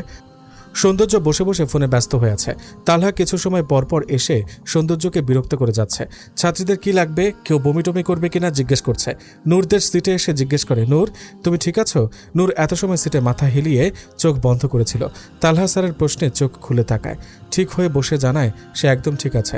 তাহলে চোখ মুখ এমন দেখাচ্ছে কেন? অসুস্থ বোধ করলে বা খারাপ লাগলে কিন্তু বলবে আমাকে, আর বমি আসলেও বলবে। নূর তালহা স্যারের কথায় মাথা নেড়ে সম্মতি জানায়। তালহা চলে যেতে নিয়েও ইশরাতের কথায় থেমে ভ্রু কুচকে ইশরাতের দিকে তাকায়। আশেপাশে মানুষের চোখ যায় না। আমাকে জিজ্ঞেস করার প্রয়োজন মনে করলো না আমি কি মানুষের পকেটে বমি করব যদি আমার বমি পায়? ইশরাতের কথায় নূর চোখ বড় বড় করে তাকিয়ে হাতে চিমটি কাটে চুপ হওয়ার জন্য। কিন্তু মেয়েটা শোনে কই। এই মেয়ে, কি বললে তুমি? তোমার সাহস দেখছি দিন দিন বেড়ে চলেছে। তুমি জানো তুমি কার সাথে কথা বলছো? তালহা স্যারের সাথে। আমার নামের শেষে কি উচ্চারণ করলে আবার করো। জোরে করবে। স্যার। বেয়াদব মেয়ে, স্যারদের সাথে এভাবে কেউ কথা বলে? আজকে তোমার বেয়াদবি ছোটাবো। মনে ভয় ডর নেই তোমার? Sorry sir. চুপ করো তুমি, উঠে দাঁড়াও। স্যার প্লিজ আমাকে বাস থেকে নামিয়ে দেবেন না। আমি তো এই দিকের কিছুই চিনি না। যদি হারিয়ে যাই? তোমাকে কি আমি বলেছি? কথা শুনছো না কেন তুমি? উঠে দাঁড়াও বলেই এক ধমক মারে তালহা ইশরাতকে। ইশরাত তাড়াতাড়ি করে উঠে দাঁড়ায়। করুণ চোখে নূরের দিকে তাকিয়ে চোখের ইশারায় বোঝায় আজকের মতো এই ব্যাটার হাত থেকে বাঁচিয়ে দে। আজ এত খেপে গেল কেন বুঝলাম না। নূর চুপচাপ বসে আছে। তালহা ইশরাতকে বলে কানে ধরে দাঁড়িয়ে থাকতে বাসের মধ্যে। স্যার আর হবে না। কি বলেছে আমি, তুমি শুনোনি? স্যার বেশি কথা বললে এক পায়ে দাঁড় করিয়ে রাখবো, তখন ভালো লাগবে? যদি বাস ব্রেক করে হুট করে আর আমি পড়ে গিয়ে নাকমুখ ফেটে যায় তখন? ওইসব কথা তোমার আগে মাথায় রাখা উচিত ছিল। এখন শাস্তি ভোগ করো বলেই তালহা সামনের দিকে চলে যায়। মুখে তার মিটমিটে হাসি। ইশরাত অসহায়ের মতো কান ধরে দাঁড়িয়ে আছে। পৃথিবীতে সেই একমাত্র ব্যক্তি যে কিনা পিকনিকে এসেও শাস্তি পায়, তাও আবার বাসের মধ্যে। দেখে নিবে সে এই স্যারকে। কথাটা মনে মনে আউড়িয়ে মুখ বাঁকায়। বাস ঠিক সময় এসে থামে। সকলের গার্ডিয়ানরা এসে আগে থেকে দাঁড়িয়ে আছে নেওয়ার জন্য। ইশরাত আর নূর নেমে আসে বাস থেকে। এদিক ওদিক তাকিয়ে নূর তার বাবাকে খোঁজার চেষ্টা করে। কিছু দূরেই দেখতে পায় কাঁধের ব্যাগ ইশরাতের হাতে ধরিয়ে দিয়ে এক দৌড়ে চলে যায় নিজের বাবার কাছে। আব্বু বলেই জড়িয়ে ধরে। মনে হচ্ছে কত জনম পর দেখা হলো তাদের। ইশরাতও এগিয়ে আসে। নূরের বাবা এতক্ষণ নিজের মেয়ের মাথায় হাত বুলিয়ে দিচ্ছিল। ইশরাত পাশে এসে দাঁড়াতে ইশরাতের মাথায় হাত বুলিয়ে দেয়। জানতে চায় কেমন আছো আম্মারা? ভালো আঙ্কেল। ইশরাত উত্তর দেয়। নূর চুপচাপ দাঁড়িয়ে থাকে। এর মধ্যে সকল ছাত্রীকে তালহা আর অন্যান্য শিক্ষকরা বুঝিয়ে দিচ্ছে। নূরের বাবা দাঁড়িয়ে আছে তালহার সাথে কথা বলার জন্য। তালহা এগিয়ে আসতে আসতে বলে, সরি আঙ্কেল, আপনাকে অপেক্ষা করানোর জন্য। ব্যাপার না বেটা, সব কিছু আগে নিজের দায়িত্ব। আমি তোমার উপর খুব খুশি। আরও কিছু কথা বলে নূর আর ইশরাতকে নিয়ে চলে আসে নূরের বাবা। ইশরাত নূরদের সাথেই যাবে। নূরদের বাড়ির কিছু পরেই ইশরাতদের বাড়ি, তাই আর ইশরাতের বাবা আসেনি নেওয়ার জন্য। সৌন্দর্য এতক্ষণ বাসেই ছিল, নামেনি। তালহার সাথে যাবে। তালহা গাড়ি নিয়ে আসেনি, তাই সৌন্দর্যের সাথে যাবে। সৌন্দর্য আগে ড্রাইভারকে গাড়ি নিয়ে আসতে ফোন দিয়েছে, তাই আর বের হয়নি। বাসেই বসেছিল। এতক্ষণ জানলার পাশে বসেই সবই লক্ষ্য করেছে। এবার উঠে দাঁড়িয়ে নেমে আসে। তালহারও সব কাজ শেষ। ড্রাইভার গাড়ি নিয়ে আসতেই সৌন্দর্য চাবি নিয়ে নেয়। তারপর নিজে গিয়ে ড্রাইভিং সিটে গিয়ে বসে। ড্রাইভার পেছনে গিয়ে বসে। তালহা হেলতে দুলতে এসে সৌন্দর্যের পাশে সিটে বসে পড়ে। সিটে বসে নিজেকে হেলিয়ে দেয়। একটা দীর্ঘশ্বাস ছেড়ে বলে, কেমনে পারিস ভাই? এত এনার্জি কি করে পাস? অবশ্য তুই তো কোনো পরিশ্রম করিসনি। সৌন্দর্য কথার উত্তর না দিয়ে গাড়ি চালাতে থাকে। তালহার বাড়ির সামনে এসে তালহাকে নামিয়ে দেয়। অবশ্য তালহা বলেছে ওদের বাড়িতে যাওয়ার জন্য, সৌন্দর্য না করে দেয়। নিজের বাড়িতে এসে গাড়ি থেকে নেমে পড়ে। হাতে আঙুলে চাবিটা নাচাতে নাচাতে শীষ বাজাতে বাজাতে মেন দরজা দিয়ে বাড়ির কলিং বেল বাজায়। কিছুক্ষণ পর এসে একজন দরজা খুলে দেয়। সৌন্দর্য ভেতর ঢুকে পড়ে। পেছন থেকে একজন বলে ওঠে, হ্যান্ডস আপ। সৌন্দর্য থমকে যায়। তারপর নিজের হাত উপরে তুলে পেছনে তাকায়। সৌন্দর্য হাত উঁচু করে পেছনে ফিরে তাকায়। তারপর অন্যদিকে তাকিয়ে মিটমিটিয়ে হাসে। হাসি থামিয়ে মুখটাতে কিছু দুঃখী ভাব ফুটিয়ে তোলে। তারপর হাঁটু মুড়ে মেঝেতে বসে পড়ে। সৌন্দর্যের দিকে 7 বছরের একটা বাচ্চা রাগের দৃষ্টিতে তাকিয়ে আছে। কোমরে হাত দিয়ে রাগে ফুঁসছে। কি হয়েছে ম্যাম? আপনি কি কিছু হতে বাকি রেখেছেন মিস্টার ওয়াহিদ? এভাবে কথা বললে আমার ভয় লাগে তো। উফ মিস্টার ওয়াহিদ, একদম ড্রামা করবেন না। আমি আপনাকে হাড়ে হাড়ে চিনি। আমার মা আমাকে না চিনলে কে চিনবে? দিন দিন সেই মায়ের অবাধ্য সন্তান হয়ে যাচ্ছেন। মোটেও না, আমি আমার মায়ের বাধ্য সন্তান। ওদের কথার মাঝেই একজন বলে ওঠে, কিরে ফাতু, আমার জামাইটা আসতে না আসতেই তুই শাসন করা শুরু করে দিলি? উফ বুড়ি, ইটস ফাতিহা নট ফাতু। আর তোমার জামাই হওয়ার আগে আমি তার কে হয়ে জিজ্ঞেস করো। এই বাউন্ডুলে ছেলেকে দেখ দাদু ভাই, দেখো এই বয়সে কিরকম করে কথা বলে, মনে হচ্ছে বয়স 7 না 70 পেরিয়ে গেছে। মিস্টার ওয়াহিদ, আমি আপনার কে হই? অবশ্যই আমার মা। তাহলে তোমাকে শাসন করার অধিকার কার বেশি, আমার নাকি তোমার এই বুড়ি বউয়ের? সবার আগে মা। ফাতিহা সৌন্দর্যের কথা শুনে খুশি হয়ে যায়। এগিয়ে গিয়ে জড়িয়ে ধরে চুমু খায়। সৌন্দর্য চুমু খায় ফাতিহার কপালে। আমি যে তোমাকে কি বলেছিলাম সেটা করেছ? তুমি কি বলেছ আর আমি সেটা করিনি এমন কোনোদিন হয়েছে? কখনোই না। এবারও তোমার কথা মতো সব হয়েছে। কথাটুকু বলে সৌন্দর্য উঠে দাঁড়ায়। সোফায় নিজের শরীরটা এলিয়ে দিয়ে বলে, একটু পানি দাও তো মাম। তোমার হাতে পানি না খেলে আমার তৃষ্ণা মেটে বলো? ফাতিহা দৌড়ে চলে যায় সৌন্দর্যের জন্য পানি আনতে। কিছু সময়ের মাঝেই পানি নিয়ে ফিরে আসে, সৌন্দর্যের হাতে দেয়। সৌন্দর্য মুচকি হেসে পানিটুকু নিয়ে এক নিমিষে সবটুকু শেষ করে। তারপর টেবিলে গ্লাসটা রাখে। ফাতিহাকে তুলে নিজের কোলে তুলে নেয়। ফাতিহা কোলে বসে নিজের হাত বাড়িয়ে দেয়। সৌন্দর্য নিজের পকেট থেকে ফোন বের করে ফাতিহার হাতে ধরিয়ে দেয়। এটাতে সব আছে মাম, তুমি যেভাবে বলেছো সেভাবেই করেছি। ফাতিহা সৌন্দর্যের কথা শুনে লাফিয়ে ওঠে। ফোনটা হাতে নিয়ে একটু দেখে ওয়াও বলে চিল্লিয়ে ওঠে। সৌন্দর্য ফাতিহার মাথার চুলগুলো হাত দিয়ে এলোমেলো করে দেয়। অন্য সময় হলে ফাতিহা রেগে যেত, কিন্তু এখন একটুও রাগ করলো না। উল্টো মুচকি হেসে ফোনটা হাতে নিয়ে উপরে চলে যেতে থাকে। সৌন্দর্য ফাতিহার যাওয়ার দিকে তাকিয়ে একটু জোরে বলে, মাম আর যা যা বলেছ এসব এনেছি, গাড়িতে আছে, তোমার রুমে পৌঁছে যাবে। ফাতিহা সৌন্দর্যের কথায় দৌড় থামিয়ে সৌন্দর্যের দিকে তাকায়। তারপর হাত দিয়ে ফ্লাইং কিস ছুড়ে মারে। তারপর নিজের রুমে চলে যায়। দেখেছিস দাদুভাই এই বয়সে কী সব কাণ্ড ঘটায়? বাদ দাও দাদি, আজকালকার বাচ্চারা একটু বেশি আপডেট। তবে খারাপ সঙ্গের সাথে যেন না মিশে সেদিকে খেয়াল রাখলেই হলো। যা দাদুভাই, গিয়ে ফ্রেশ হয়ে নে। যাচ্ছি। কিন্তু বাড়ির সবাই কোথায়? এই সময় কেউ বাড়িতে থাকে? যে যার কাজ নিয়ে আছে। আমি তো একাই থাকি। ফাতিহা আজ স্কুলে যায়নি, তুই আসবি বলে। আচ্ছা দাদি, আমি রুমে যাচ্ছি। যা গিয়ে রেস্ট নে। 1 কাপ কফি পাঠিয়ে দিও। এখনই দিচ্ছি। এদিকে নূর বাড়িতে আসার সাথে সাথে তার ছোট বোন তুর গল্প জুড়ে দিয়েছে। সেখানে কি কি করলো, কি কি দেখলো সব। তুরেরও খুব ইচ্ছা ছিল বোনের সাথে যাওয়ার, কিন্তু তার একটা এক্সাম হওয়ায় যেতে পারেনি। অবশ্য এক্সাম কোনো ব্যাপার না, সে এক্সাম ফেলে ঠিকই চলে যেত, কিন্তু বাবার ভয়ে যেতে পারেনি। নূরের উল্টো হচ্ছে তুর। নূর যেমন কথা কম বলে, তুর তেমন বেশি কথা বলে। নূর যেমন পড়াশোনায় ভালো, তুর তেমন টেনে টুনে পাশ করা ছাত্রী। সেই কখন থেকে জানতে চাইছে কি দেখেছে, কি হয়েছে, কেমন আনন্দ করেছে। অবশ্য ঠিক জানেই তার বোন কি বোরিং। ঘুরতে গিয়েও যে বইয়ে মুখ ঢুকিয়েছিল। কি হলো, কিছু বলছিস না কেন আপু? নূর চুপ করে বসে আছে। মাথাটা খুব ধরেছে, শরীরও কেমন জানি ম্যাজ ম্যাজ করছে। জ্বর আসবে আসবে বলে মনে হয়। কি হলো আপু, চুপ করে আছিস কেন? তোর এত জোরে কথা বলবি না তুই আমার সামনে। আর কি বলবো তোকে? সিলেটে কি দেখতে যায় মানুষ? পাহাড়, ঝর্ণা, চা বাগান, এসবই তো হয়েছে। তোর বর্ণনা দিতে হবে না। ফোন দে, পিকচার দেখবো আমি। আমার ফোনে পিকচার নাই, তুই কোথা থেকে দেখবি? মানেটা কি আপু? তুই পিকচারও তুলিসনি? না, তুই জানিস আমার এসব ভালো লাগে না। তারপরও কেন জিজ্ঞেস করছিস বলতো? ধ্যাত, তোকে আমার জিজ্ঞেস করাটাই ভুল হয়েছে। মাফ কর বোন আমার, আমি ইস্যু আপুর থেকে জেনে নিব। বোরিং একটা মেয়ে তুই। তোর ওপর যে মাঝে মাঝে কি রাগ হয় আমার, আমি বুঝে পাই না। ইস্যু আপুর মতো একটা মেয়ে কি করে থাকে তোর সাথে? যে তোকে বিয়ে করবে তার জন্য আমার আফসোস হচ্ছে। কথাগুলো বলে তুর বের হয়ে যায়। তুর যেতেই নূর বিছানায় শরীরটা এলিয়ে দেয়। চোখ আপনা আপনি বন্ধ হয়ে যাচ্ছে। ইশরাত আন্নুর নাম্বার থেকে তালহাকে 2টো মিসড কল দেয়। তারপর মোবাইলের থেকে তাকিয়ে মিটমিটিয়ে হাসতে থাকে। কানে ধরে তাকে দাঁড় করিয়ে রাখা, তাই না? আজ মজা বোঝাবে। তালহা ঘুরে এসে খুবই ক্লান্ত। মোবাইল সাইলেন্ট করেনি, তাই রিংটোনের আওয়াজে নড়ে চড়ে আবার ঘুমিয়ে যায়। অপর পাশ থেকে কোনো প্রতিক্রিয়া না পেয়ে ইশরাত আবার কল করে। এবার আর মিসড কল না, ডিরেক্ট কল করে। কয়েকবার রিং হয়ে কেটে যায়, কারণ তালহা কানের ওপর বালিশ চাপা দিয়ে ঘুমাচ্ছে। বেশ কয়েকবার বিরক্ত হয়ে এবার ঘুমো ঘুমো চোখে উঠে বসে। মুখ দিয়ে গালি বের হতে গিয়েও নিজেকে সামলে নেয়। ফোন তুলে কানে ধরে। হ্যালো হ্যালো হ্যালো করতে থাকে। ইশরাত মুখে ওড়না চাপা দিয়ে বসে বসে হাসছে। বার কয়েক হ্যালো হ্যালো বলে চলেছে তালহা। ইশরাত ফোন কেটে দেয়। তালহা শুতে যাবে, আবার কল আসে। এবারও কোনো প্রতিক্রিয়া করেনি। রাগে তালহা কল কেটে দেয়। তারপর ফোন বন্ধ করে আরামে ঘুম দেয়। ইশরাত আরও একবার কল দিয়ে দেখে ফোন বন্ধ। এবার শব্দ করে হেসে ওঠে। তারপর দরজার দিকে তাকিয়ে মুখে হাত দেয়। তার মা শুনতে পারলে পাগল হয়ে গেছে ভেবে পাবনা দিয়ে আসবে। নিজের মনে হাসতে হাসতে শুয়ে পড়ে ইশরাত। এদিকে নূরের রাতে সত্যি অনেক জ্বর আসে কাঁপুনি দিয়ে। কিছুতেই কিছু হচ্ছিল না। ঔষধ খাইয়ে মাথায় পানি দিয়ে জ্বর কমার নাম নেই।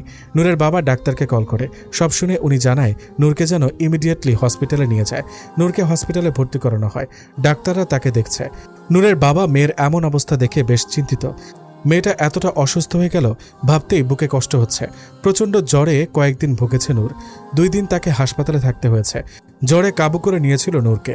এখন সুস্থ আছে মোটামুটি। পরিবারের সকলেই নূরকে নিয়ে খুব চিন্তিত ছিল। মেয়েটা কয়েকদিনের জ্বরে শুকিয়ে গেছে। খাওয়া দাওয়া ঠিকমতো করতে পারেনি। সকাল থেকে ইশরাত ফোন দিয়ে চলেছে নূরকে। কলেজে গিয়ে অ্যাডমিট কার্ড আনতে হবে আজ, কিন্তু মেয়েটা ফোন রিসিভ করছে না। হয়তো সাইলেন্ট করে বইয়ে মুখ গুজে বসে আছে।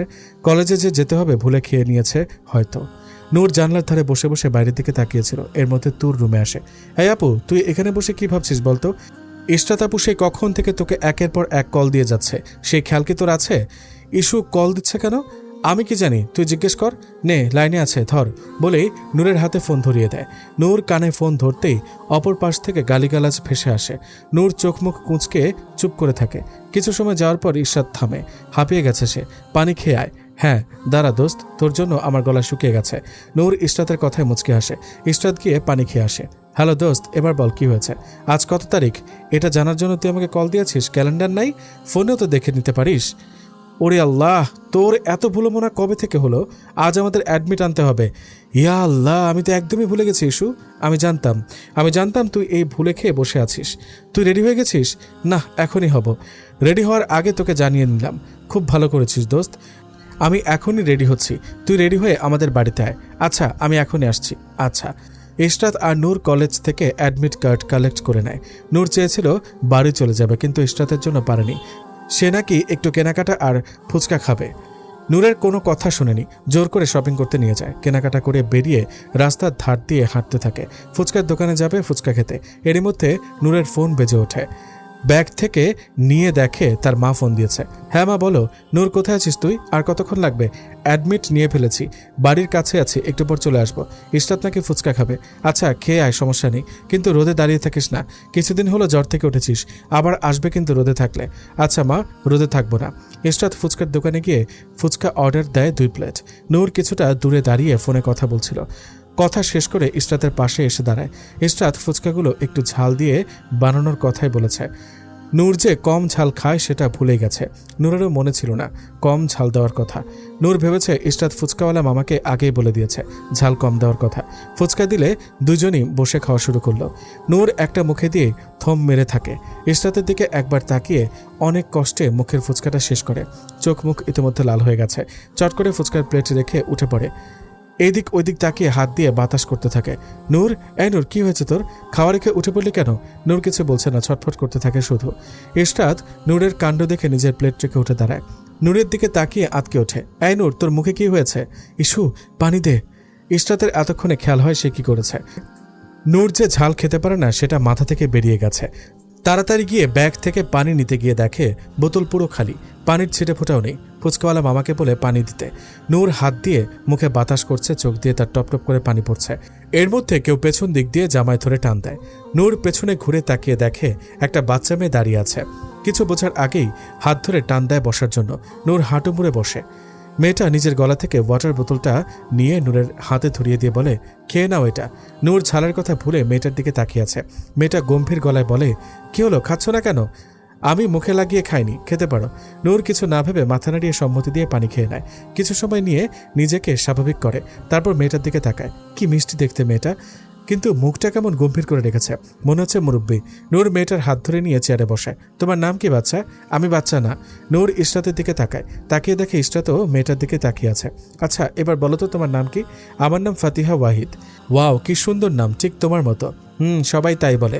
ইসরাত মনে মনে বলে, বাপ রে কি ভাব এই বাচ্চা মেয়ের। তুমি এখানে কার সাথে এসেছো? আর তোমার সাথে লোক কোথায়? আমি স্কুলে এসেছি, আর আমার সাথে ড্রাইভার আঙ্কেল আছে, ওই যে ওই পাশে। ফাতিহা হাত দিয়ে দেখিয়ে দেয়। নূর চোখ ঘুরিয়ে তাকিয়ে দেখে একটা গাড়ি দাঁড়িয়ে আছে। তাহলে তুমি ওই পাশে না দাঁড়িয়ে এখানে কি করছো? আমি গাড়িতে উঠতে গিয়ে দেখি তুমি ঝালে কেমন করছো, তাই আমার কাছে পানি ছিল, তোমার জন্য নিয়ে এসেছি। তারপর চলে যেতে নিয়ে পেছনে ফিরে বলে ওঠে, যেটা খেতে পারো না সেটা কেন খাও? নূরের কেন যেন বাচ্চাটাকে খুব ভালো লেগেছে, তাই বলে, দাঁড়াও একটু। ফাতিহা দাঁড়ায়। নূর গিয়ে ফাতিহার গালে একটা চুমু খায়। তুমি অনেক ভালো তিহা বেবি। ফাতিহা কিছু না বলে নূরের দিকে তাকিয়ে তাড়াতাড়ি চলে যায়। নূর কিছুই বুঝল না হুট করে কি হলো, এটা নিয়ে আর মাথা ঘামায়নি। দুজনেই বাড়ির উদ্দেশ্যে হাঁটা দেয়। এর মধ্যে তালহা স্যারের ফোন আসে। নূর রিসিভ করতে বলে ওদের বাসায় গিয়ে যেন দেখা করে জরুরি কিছু নোটস দিবে। তাই বাড়িতে না গিয়ে তালহাদের বাসার উদ্দেশ্যে যায় দুজন। তালহাদের বাড়ির সামনে এসে দুজন কলিং বেলে চাপ দিয়ে থামে। তারপর দুজন দুজনের দিকে তাকিয়ে মিটমিটিয়ে হাসে। ওদের জানা আছে এখন কে এসে দরজা খুলবে। দরজা খোলার শব্দ পেয়ে নূর সামনে দাঁড়িয়ে ভাউ করে ওঠে। বাচ্চাদের সাথে সে নিজেও বাচ্চা হয়ে যায়। এর মধ্যে কারো কথা শুনে যেন রোবট হয়ে যায় নূর। একদম খামচে দেওয়ার চেষ্টা করবে না, এইবার আর ছেড়ে দিব না, নখ সহ আঙুল কেটে ফেলবো। নূর আর ইসরাত সামনে তাকিয়ে দেখে সৌন্দর্য দরজার সামনে দাঁড়িয়ে। তার মানে তারা যাকে ভেবেছে সে দরজা খুলেনি, খুলেছে সৌন্দর্য। নূর হাত সামনে নিয়ে যে ভাও বলেছিল, সামনে তাকিয়ে সৌন্দর্যকে দেখে একইভাবে আছে। সরি স্যার, আমরা বুঝতে পারিনি আপনি দরজা খুলবেন। আসলে হয়েছে কি, আমরা ভেবেছি তালহা স্যারের ভাতিজি দরজা খুলে দিবে। আমরা আরও কয়েকবার এসেছি, সে দরজা খুলে দিয়েছে, তো তাই ভাবলাম এবারও বুঝি দরজা খুলবে। ইশরাত কথাগুলো বলে সৌন্দর্য থেকে দৃষ্টি সরায়। তারপর নূরের দিকে তাকিয়ে নূরের হাতগুলো নিচে নামায়। নূর খুব অস্বস্তিতে পড়ে যায়। মনে মনে তার একটাই প্রশ্ন, কেন কেন কেন? এই লোকটার সামনে কেন এমন হতে হবে? পৃথিবীতে তো কত লোক আছে, ওদের সাথে তো এমন কিছু হয় না, তাহলে এই লোকটার সামনেই কেন? এর মধ্যে পেছন থেকে তালহা বলে ওঠে, কিরে সৌন্দর্য, দরজা খুলতে এসে তুই দেখি এখানেই পড়ে আছিস, কে এসেছে? বলেই সৌন্দর্যের পেছন থেকে উঁকি দিয়ে দেখে দরজার বাইরে নূর আর ইশরাত দাঁড়িয়ে আছে। ওহ, তোমরা এসে গেছো, ভেতরে এসে বসো। এই সৌন্দর্য, সাইড দে ওদের। দরজার সামনে এমনভাবে দাঁড়িয়ে থাকলে ওরা ভেতরে প্রবেশ করবে কিভাবে? সৌন্দর্য তালহার কথায় সাইড হয়ে দাঁড়ায়। ইশরাত ভেতরে আগে আগে ঢুকে পড়ে। পেছন পেছন নূর গুটি গুটি পায়ে যায়। ইশরাতের কানের কাছে মুখ নিয়ে নূর বলে, ইস্যু, এমনভাবে কেউ ভেতরে ঢুকে নাকি? কি ভাববে ওনারা? লজ্জা শরম নেই তোর? চুপ যা বোন। নিজের শ্বশুরবাড়িতে আবার কিসের লজ্জা শুনি? শ্বশুরবাড়ি মানে জানিস না? এটা তো তালহা স্যারের বাড়ি, আর উনি তোর দুলাভাই। বলে ওনার কোনাটা দুই হাতে কচলাতে কচলাতে লাজুক হাসে, যেন সে লজ্জা পেয়েছে খুব। ওদের কথার মাঝখানে তালহা বলে, তোমরা একটু বসো, আম্মু বাড়িতে নেই, ভাবিকে নিয়ে একটু বেরিয়েছে। দাদি আছে, তবে উনি ঘুমাচ্ছে। আমি একটু রান্নাঘরে ছিলাম। ইশরাত ভালো করে তালহার দিকে তাকিয়ে দেখে কপালে আর গালে আটা লেগে আছে। দেখে ফিক করে হেসে দেয়। ইশরাতের হাসি দেখে সকলেই ইশরাতের দিকে তাকায়। নূর হাত দিয়ে খোঁচা দেয় যেন না হাসে। এর মধ্যে পোড়া গন্ধ এসে নাকে লাগে। তালহা স্যার মনে হচ্ছে কিছু পুড়ে যাচ্ছে, কেমন পোড়া গন্ধ পাচ্ছি। তালহার এতক্ষণে মাথায় এসে সে চুলায় সিঙ্গারা ভাজতেছিল, কড়াইয়ে দিয়ে এসেছে। ও নো, আমি তো সিঙ্গারা দিয়ে এসেছি বলেই তালহা দৌড় দেয় রান্নাঘরে। সৌন্দর্য চুপ করে পকেটে হাত দিয়ে দাঁড়িয়ে আছে। ইশরাত আর নূর সোফায় বসতে যাবে এমন সময় রান্নাঘর থেকে তালহা স্যারের চিৎকার শুনে আর ওদের বসা হয় না। সকলেই রান্নাঘরের দিকে ছুটে। সিঙ্গারা পুড়ে যাওয়ায় তালহা ভুলবশত তাড়াতাড়ি করে হাত দিতে গিয়ে হাতে ছ্যাঁকা খায়। নূর, ইশরাত আর সৌন্দর্য রান্নাঘরে গিয়ে দেখে হাত ধরে তালহা লাফালাফি করছে। ইশরাত তালহাকে নিয়ে ব্যস্ত হয়ে যায়। কি হয়েছে আপনার স্যার? লাফালাফি করছেন কেন? আপনি ঠিক আছেন? তালহা কিছুই বলছে না। এবার সৌন্দর্য ভ্রু কুঁচকে বলে, তোর ব্যাঙের মতো লাফালাফি শেষ হলে বলবি কি হয়েছে? আমাদের বললে খুবই উপকার হতো। হাতে গরম ছ্যাঁকা লেগেছে ভাই। ইশরাত তালহার কথা শুনে কাউকে পরোয়া না করে তালহার হাত ধরে টেনে বসার ঘরে নিয়ে যান। তারপর টেবিল থেকে গ্লাস এনে হাতটা ডুবিয়ে দেয়। তালহাকে জিজ্ঞেস করে ফার্স্ট এড বক্সটা নিয়ে এসে বার্ন ক্রিম লাগিয়ে দিতে থাকে হাতে।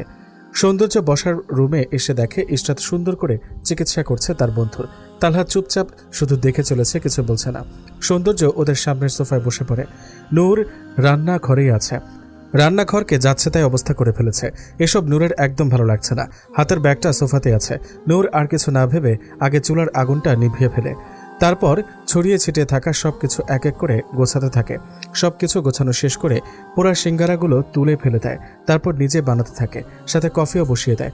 তালহা নিজের হাতের দিকে তাকিয়ে তারপর আশেপাশে চোখ বুলিয়ে বলে, নূর কোথায় চলে গেল? ইশরাতও তাকিয়ে দেখে নূর নাই। তাই ডাক দেয়, নূর কোথায় তুই? নূরের কোনো সারা শব্দ না পেয়ে তালহা আর ইশরাত দেখতে যায় কোথায় আছে। গিয়ে দেখে রান্নাঘরে। তালহা অনেক করে বারণ করেছে এসব করতে হবে না, কোনো দরকার নেই এসবের, কিন্তু তালহার কথা নূর শুনেনি। বেশি সময় লাগবে না, হয়ে গেছে প্রায়। আর ওর রান্না করতে ভালোই লাগে। অগত্যা কি আর করার, তালহা রান্নাঘর থেকে বেরিয়ে আসে। ইশরাত নূরের পাশে দাঁড়িয়ে থাকে। তালহা বের হয়ে সৌন্দর্যের দিকে তাকায়। সৌন্দর্য যেখানে বসে আছে সেখান থেকে রান্নাঘর পুরোটা দেখা যায়। তালহা গিয়ে সৌন্দর্যের পাশে বসে, তারপর কাঁধে হাত রেখে বলে ওঠে, আমি তোর মতিগতি কিছুই বুঝতে পারছি না ভাই। কিসের মতিগতি? এই যে আমরা নূরকে খুঁজতেছিলাম, তোর এখান থেকে সব দেখা যাচ্ছে নূর কি করছে। এখন এটা বলিস না তুই দেখিসনি, তাও তুই আমাদের বলিসনি, আর না তাকে আটকেছিস। আমি আটকাবো কেন? কি ধরনের কথা বলিস তুই সৌন্দর্য? কিছুই না, শালির হাতে রান্না খাওয়ার সুযোগ পেলেই, তাই আর কিছু বলিনি। তুই মুখে এটা বললেও তোর মুখের এক্সপ্রেশন অন্য কিছু বলছে। সে যাই হোক, নূর হাতে কফি আর ইশরাত সিঙ্গারা নিয়ে আসে, এনে টেবিলের ওপর রাখে। হাত দিয়ে ইশরাত বাতাস করতে করতে তালহার দিকে তাকিয়ে বলে, মানবতা আজ কোথায়? ছাত্রীদের ডেকে এনে কাজ করায়, তুমি কি কাজ করছো শুনি? সব তো নূরই করলো, আমারটা এমনিতেও চোখে পড়বে না। এই যে সিঙ্গারাগুলো এনে দিলাম রান্নাঘর থেকে, এটা কি কাজ না? ইশরাতের কথা শুনে সৌন্দর্য শব্দ করে হেসে ওঠে। তালহা আহাম্মকের মতো তাকিয়ে আছে। নূর মিটমিটিয়ে হাসছে। সৌন্দর্যের হাসির শব্দে আর চোখে সৌন্দর্যের দিকে তাকায়। কিছু সময় তাকিয়ে থেকে সন্তর্পণে নিজের চক্ষুদয় সরিয়ে নেয়। নূর এবার মিনমিনিয়ে বলে, সবাই কফি নিন, নয়তো ঠান্ডা হয়ে যাবে। তারপর নিজে একে একে সবার হাতে তুলে দেয়। সৌন্দর্যকে নিজে দেবে নাকি টেবিলে রেখে দেবে বুঝতে পারে না নূর। নিজে না দিলে কেমন দেখায়। সকলেই তো হাতে হাতে এগিয়ে দিয়েছে, তাই একটু ইতস্তত বোধ হলেও সৌন্দর্যকে কফির কাপটা বাড়িয়ে দেয়। সৌন্দর্য বাধ্য ছেলের মতো কফি নিয়ে চুমুক বসায়।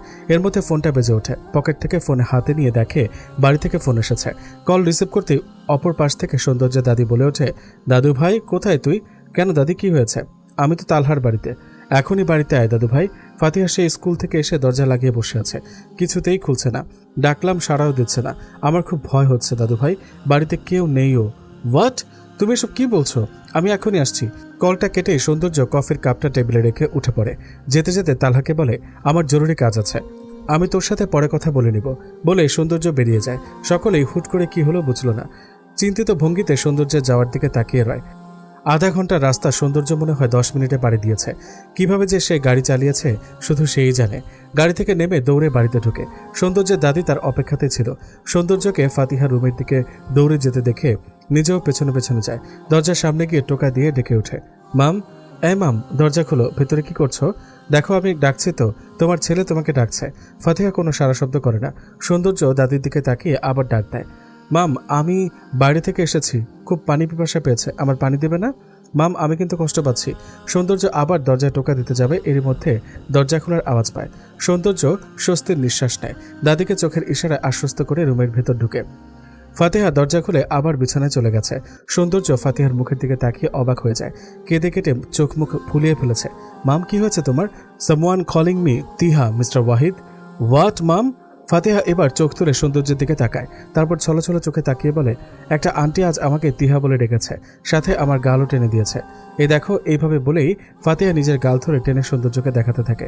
সৌন্দর্য এত সময় ভ্রু কুচকে ফাতিহার দিকে তাকিয়েছিল। ফাতিহার গাল টানা দেখে নিজের হাসিটা অনেক কষ্টে দমিয়ে রেখেছে। এখন একদম হাসা যাবে না, নয়তো ফাতিহা বুড়ি বোম হয়ে সব উড়িয়ে দেবে। তাই কিছুতেই হাসা যাবে না। সৌন্দর্য মনে মনে বুলি আওড়াচ্ছে, কন্ট্রোল সৌন্দর্য, কন্ট্রোল। ফাতিহা বসে বসে নাক টানছে একটু পরপর।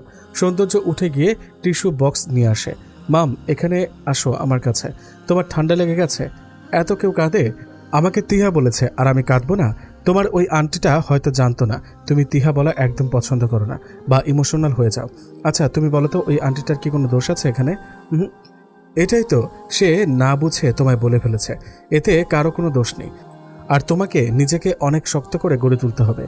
নিজে এভাবে ভেঙে পড়লে চলবে? তুমি না আমার ব্রেভ গার্ল? ইয়েস। এখন এইদিকে আসো, আমি নাক পরিষ্কার করে দিচ্ছি। তুমি কথা বলতে পারছো না। সৌন্দর্যের কথায় ফাতিহা লাফ দিয়ে এসে সৌন্দর্যের কোলে বসে। সৌন্দর্য সুন্দর করে এক হাতে ফাতিহাকে আগলে ধরে আরেক হাত দিয়ে ফাতিহার নাক পরিষ্কার করে দেয়। স্কুল থেকে এসে ফ্রেশও মনে হয়নি মেয়েটা। চুলগুলো সব অগোছালো হয়ে আছে। সব চুল নিজের হাতে সৌন্দর্য ঠিক করে দেয়। আসো, আমি ফ্রেশ করিয়ে দিচ্ছি। ফাতিহাকে নিয়ে ওয়াশরুমে যাওয়ার আগে দাদিকে কল দিয়ে বলে যায় ফাতিহার জন্য খাবার পাঠানোর জন্য। সৌন্দর্য ফাতিহাকে ফ্রেশ করিয়ে রুমে এসে দেখে টেবিলের উপর খাবার রাখা। মনে হয় সার্ভেন্ট এসে দিয়ে গেছে। খাবার নিয়ে ফাতিহার মুখের সামনে ধরতেই সৌন্দর্যের ফোনে কল আসে। এক হাতে কল রিসিভ করে আরেক হাতে ফাতিহাকে খাওয়াতে থাকে। তালহা কল দিয়েছে। রিসিভ করতে তালহা বলে ওঠে, কি হয়েছে সৌন্দর্য, কিছুই তো বললি না। অমন তখন কল পেয়ে তাড়াহুড়ো করে চলে গেলি। বাড়িতে সব ঠিক আছে? হ্যাঁ, সবই ঠিকই আছে। তবে ফাতিহা কি হয়েছে ফাতিহার? ঠিক আছে তো? আগে আমায় বলতে দে ইয়ার, এত প্রশ্ন করছিস কেন? আচ্ছা বল, কার সাথে যেন আজ দেখা হয়েছে? আর তিহা বলে ডেকেছে, তাই একটু ইমোশনাল হয়ে গেছে। তুই তো সব জানিসই, একটা দীর্ঘশ্বাস নিয়ে বলে সৌন্দর্য।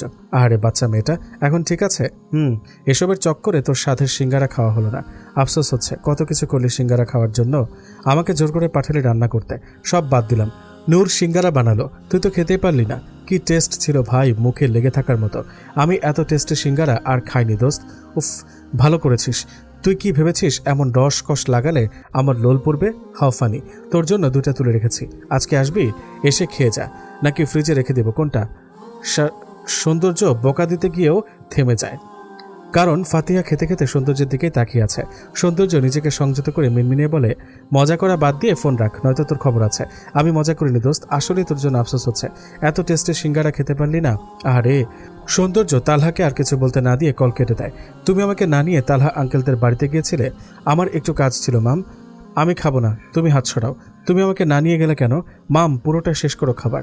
আমি ওই দিক দিয়ে আসার সময় তোমার তালহা আঙ্কেল আমাকে টেনে নিয়ে গেছে। আর তোমার তো ক্লাস ছিল, তুমি স্কুলে ছিলে, কি করে নিয়ে যাবো বলো? আমি রেগে আছি, কি করলে রাগ ভাঙবে? আমাকে ঘুরতে নিয়ে যেতে হবে। আচ্ছা পাক্কা? তবে আজ না, কাল নিয়ে যাব। Okay, and love you mister Wahid. Love you too mum. সকাল সকাল তৈরি হয়ে সোফায় বসে পা নাচাচ্ছে ফাতিহা। সে ঘুরতে যাবে, কি আনন্দ লাগছে তার। অনেকদিন কোথাও যাওয়া হয় না, আজ সে যাবে। কিন্তু অপেক্ষা তার সহ্য হচ্ছে না। সে কখন থেকে অপেক্ষা করছে, সৌন্দর্যের আসার কোনো নাম গন্ধ নেই। সৌন্দর্যের দাদি ফাতিহার পাশেই বসে বসে পানের বাটা নিয়ে পান বানাচ্ছে। ফাতিহা তার দিকে তাকিয়ে বলে, উফ বুড়ি, তোমার জামাই এখন আসছে না কেন? এত টাইম লাগে? দেখো সাজতেছে, নতুন বউ পেয়ে যাবে আর আমাকে ভুলে যাবে। দিন দিন পেকে যাচ্ছিস ফাতুবুড়ি। তোর কথা শুনে মনে হচ্ছে তুই আমার থেকেও বয়সে বড়। ফাতিহা মুখ ভেঙিয়ে অন্যদিকে তাকায়। এরই মধ্যে সৌন্দর্য গাড়ির চাবি হাতের আঙুলে ঘুরাতে ঘুরাতে শেষ বাজিয়ে ফাতিহার সামনে এসে দাঁড়ায়। ফাতিহা ঝটপট সোফায় উঠে দাঁড়ায়। সৌন্দর্য ঘুরে ফাতিহাকে কাঁধে তুলে নেয়। তারপর দুজন চলে যায়।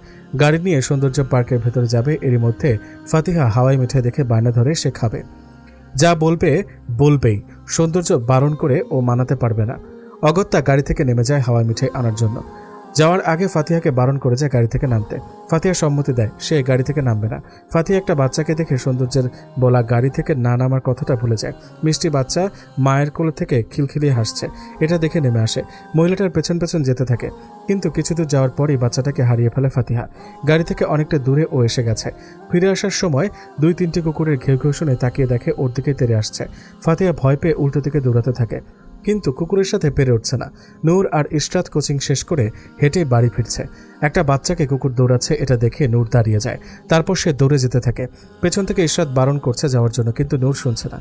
যেই মেয়েটা 10 হাত দূরেও কুকুর দেখে ইশরাতের পেছনে গিয়ে দাঁড়িয়ে থাকে, সে কিনা এখন দৌড়াচ্ছে। নূর গিয়ে ফাতিহাকে কোমর ধরে তুলে অন্য পাশে নিয়ে আসে। নিজেকে সামলাতে না পেরে ফাতিহাকে নিয়ে পড়ে যায়। ফাতিহা পাপ্পা বলে চিল্লিয়ে ওঠে। নূর ফাতিহাকে ব্যথা পেতে দেয়নি, দুজনই পড়ে গেছে। নূর একটু তাকিয়ে দেখে কুকুরগুলো ছুটে একটা ডাস্টবিনের কাছে চলে গেছে। এরই মধ্যে সৌন্দর্য দৌড়ে এসে ওদের কাছে থামে। ফাতিহাকে প্রথমে নূরের ওপর থেকে কোলে তুলে জিজ্ঞেস করে ঠিক আছে কিনা। ফাতিহা ভয় কিছু বলতে পারছে না, শুধু কেঁপে চলেছে। সৌন্দর্য ফাতিহাকে বুকে জড়িয়ে নেয়, তারপর নূরের দিকে তাকায়, নিজের হাত বাড়িয়ে দেয় ওঠার জন্য। এর মধ্যে ইশরাতও ওদের কাছে এসে পড়ে। সৌন্দর্য কিছু না বলে ইশরাতের কোলে ফাতিহাকে দিয়ে দেয়। নিচে বসে নূরের হাত ধরে তোলে। নূরের কোনোই ছিলে রক্ত ঝরছে। সৌন্দর্যের স্পর্শে নূর কেঁপে ওঠে, নিজেকে সরিয়ে নিতে চায়, কিন্তু সৌন্দর্য ছাড়ে না। হাত ধরে গাড়ির কাছে নিয়ে যায়। গাড়িতে বসিয়ে ফার্স্ট এড বক্স নিয়ে নূরের পাশে বসে ঔষধ দেখে নূরের চোখের পানি ছলছল করতে থাকে। সৌন্দর্য তা ভালো করে লক্ষ্য করে। চোখ দুটোকে মনে হচ্ছে কোনো গভীর সমুদ্র। সৌন্দর্য মনে মনে আওড়ায়, চোখ তো না, যেন কাউকে ধ্বংস করার ক্ষেপণাস্ত্র। সৌন্দর্য খুব যত্ন সহকারে নূরের কোণের ঔষধ লাগিয়ে দিচ্ছে। নূর প্রথমে লাগাতে চায়নি, জ্বলুনির ভয়ে। সৌন্দর্যের হাত থেকে নিজের হাত ছাড়িয়ে নিতে চায়, কিন্তু সৌন্দর্যের শক্তির সাথে নূর পেরে ওঠে না। তার উপর আবার এক ধমক খেয়েছে সৌন্দর্যের কাজে ব্যাঘাত ঘটানোতে। সৌন্দর্যের চোখ রাঙানিতে আর কিছু বলার সাহস পায়নি নূর। একবার অবশ্য অসহায় দৃষ্টিতে ইশরাতের দিকে তাকিয়েছিল, এই আশায় যে ইশরাত হয়তো নূরকে এই জল্লাদের হাত থেকে বাঁচাতে পারবে। কিন্তু বেচারি ইশরাত নিজেই সৌন্দর্যের ধমক শুনে গলা শুকিয়ে গেছে। ভয়ে চুপচাপ দাঁড়িয়ে আছে। সৌন্দর্য হাতে লেগে থাকা রক্ত পরিষ্কার করে দিয়ে ব্যান্ডেজ লাগিয়ে দেয়। নিজের কাজ শেষ করে ইশরাতের কোলে গুটি গুটি মেরে বসে থাকা ফাতিহার দিকে তাকায়। ফাতিহাকে ইশরাতের কোল থেকে ফাতিহাকে নিয়ে চোখের ইশারা গাড়িতে উঠতে বলে। ততক্ষণে নূর নেমে যেতে নেয়। কেউ যেন আমার পারমিশন ছাড়া এক পাও না নড়ে। গম্ভীর কণ্ঠে বলা কথাটা নূরের অন্তরাত্মা কাঁপিয়ে দেয়। কণ্ঠে কি যেন একটা ছিল। নূর আর গাড়ি থেকে নামার মতো সাহস দেখায়নি।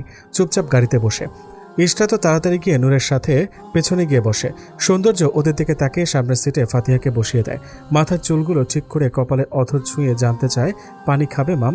ফাতিহা এখনও মৃদু কাঁপছে।